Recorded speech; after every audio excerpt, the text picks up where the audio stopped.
Our most recent training camp was real hard. It even broke some of the swimmers. It involved them swimming fast, day in, day out, to get better for the Olympics. And to get to this camp, we had to fly across the icy seas and drive 7,000 foot up to Flagstaff, Arizona, home of the NAU Lumberjacks. We battled snow, we had some beautiful views, and it was all worth it. The flight from London Heathrow to Phoenix, Arizona was real long, but there were some stunning views as we crossed Greenland and some of rural Canada. The British Airways A350 flight basically followed the sun, so we landed evening time, just in time for sunset in Phoenix, Arizona, and we set off British evening time. So basically, we never got to night, and I got there very, very tired. I managed to pick up some snacks at the airport and waited for my shuttle to take me up the mountain. At the beginning of the camp, the training was pretty easy. That didn't stop Gregor wanting to try out the new Arena Primo, which was probably a little bit too big for him in size 28, but he really liked the buoyancy of the suit. Everyone also wanted to try out my new Aquaforce wave caps, and even though Siobhan doesn't traditionally wear race caps, she gave this one a go, and the overall feedback was very positive. If you want to buy one and support my channel, head over to my website www.theswimsuitguy.co.uk and pick up one of these awesome race caps today. I've done a full review of them. They really are the real deal. Look at this. This is the best piece of resistance I've ever seen.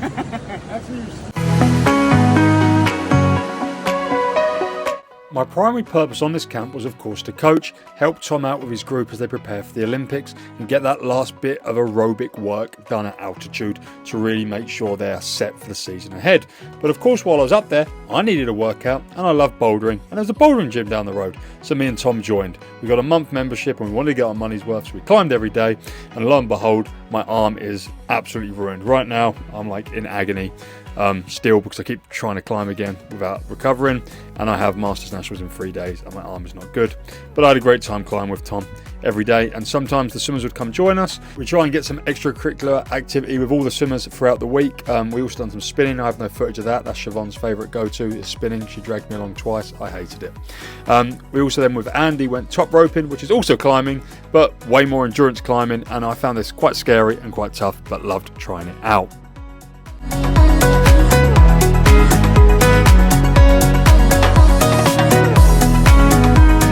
We woke up the next morning to loads of snow. We were staying in a hotel about a 10-minute walk from the pool, and we would walk whatever the weather. Sometimes it was sunny, sometimes it was snowing. We really didn't know what we'd get. That morning, the most exciting thing to happen was probably Daniel pulling 2 buckets of water. I know everyone loves a little bit of bucket work. We was joined by Loughborough and Island swimmer Connor Ferguson. I helped Nastia Gorbenko with her freestyle technique, and Gregor Zirk looked like an absolute muppet putting on my cap. The next day I went and hired a Prius because by sheer coincidence Kieran was in America for an army march and would be meeting me in Las Vegas because, well, I wanted to go visit it. I've never been to Vegas as an adult. I went once as a kid, and I drove 3.5 hours from Flagstaff through the middle of nowhere until this city appeared in the middle of the desert. This is the Mandalay Bay where the first ISL final was held. Training camp for Masters in 5 weeks. This is how you get faster, guys. In the Bellagio. Stay tuned for more. We checked out some of the casinos and played some of the different tables, and then went to White Castle for mini burgers. Baby burger. It's a little burger. Look, it comes in a little box. Let's get it out of the box. Oh. Oh yeah, nice. The next morning, me and Kieran got a massive breakfast from Denny's, checked out the Las Vegas sign, and then I headed back to make sure I made it for afternoon practice.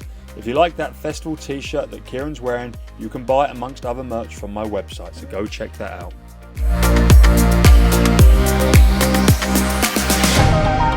By week 2, we started to have some real fun with the sessions and splitting the group between sprinters and middle distance swimmers. On this particular session, I took the sprinters on a series of 25, some from a dive, some from a push, but all of them were max top end speed work. It was great fun. The other swimmers were going some threshold with Tom, and the set was tough. It was 3 rounds of a 500 pull, 300 of loofah, 300 pads and 200 kick swim, where everything but the 200 kick swim at the end descended through the rounds until basically the last round they were just getting after everything, racing everything. Take your marks! Up!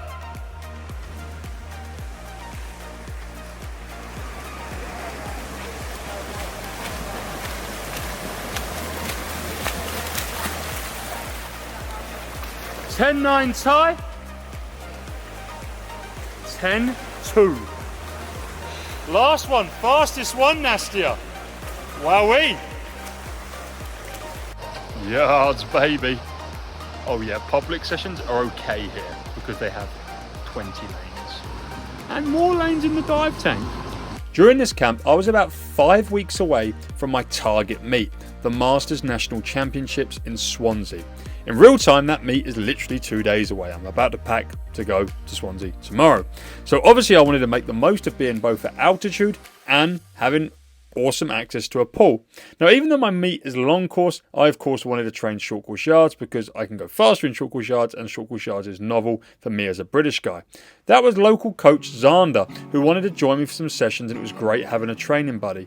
On this particular session, we went 350s from the push on 3 minutes just to help generate a bit of lactate, which my pure speed training doesn't do much lactate production work, but I do still need to be able to train it and touch it and feel it every once in a while.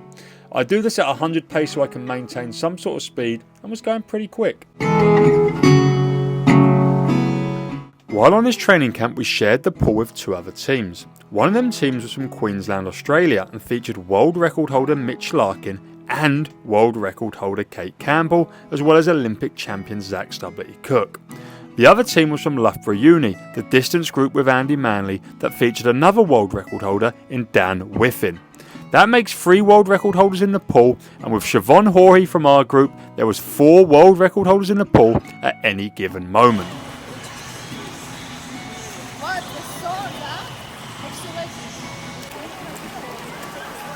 25-0 there, Siobhan. For the final session of week 2, some of the swimmers suited up because they had an absolutely brutal 200 race pace session. The session, for the most part, was not out of the ordinary. It had some 50s at race pace, and it even had some 75s at race pace. But the real kicker was that it featured 2 100s at 200 race pace. That is tough. They used the tempo trainers for this set and really got after it. This is the end of one of their 50s. You can check out their times here. Gregor 8.6, Siobhan 8.0, Daniel 6.8 to the feet.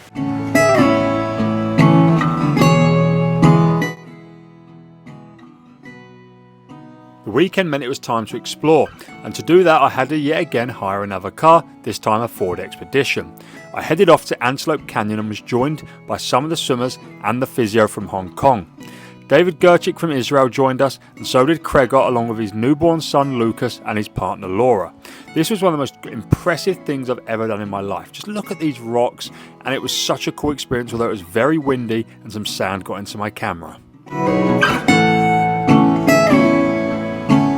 On the Sunday, me and Tom headed down to Phoenix, and our first stop was the appropriately named Cactus Park because there was cactus literally everywhere, and I was really excited to see them. I've never seen them like this before.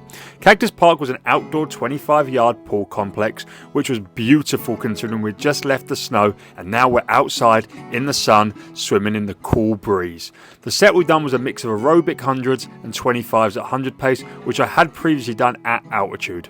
Oh wow, it's cold. Oh, it's cold. Cold in Arizona. Me and Tom? Woo! Arizona swim. Yowza. Arizona. We then went and picked up Russell Mark from the airport, who had just flown in from Women's NCAAs, and went to get lunch at In-N-Out Burger, which I think is massively overrated. The burgers are okay, but the fries not so much. And guess what? Went to another bouldering gym called Bouldering Project. This gym is mega gym. Absolutely mega gym. It's really expensive. I just paid $27, but like it also has like a full gym. So I guess if you're a member here, you could like not have a gym membership, but just have a client membership. Yes, well, yeah. Like, oh my God, it's got like a full 8 Olympic racks. Tom just appeared in this position. Oh. Nice. We were then very tired and headed back to the airport once more to pick up Simona. It's coming towards the road too. Wow, you can see the other end now too. Look how excited this boy is. No, like the end is there. It's right here in front of us. No, it's there. Oh yeah, it is right in that tower. Oh, it's there! Single weather today, son. Look at that pure happiness. Everywhere. Rainbow. The rainbow outside is the biggest rainbow ever. Rainbow content. Almost here. About an hour after them rainbows, we were just outside of Flagstaff and the snow started coming down heavy. It actually made the drive quite scary, and you can see everyone was going very slowly, which is great because it meant safely.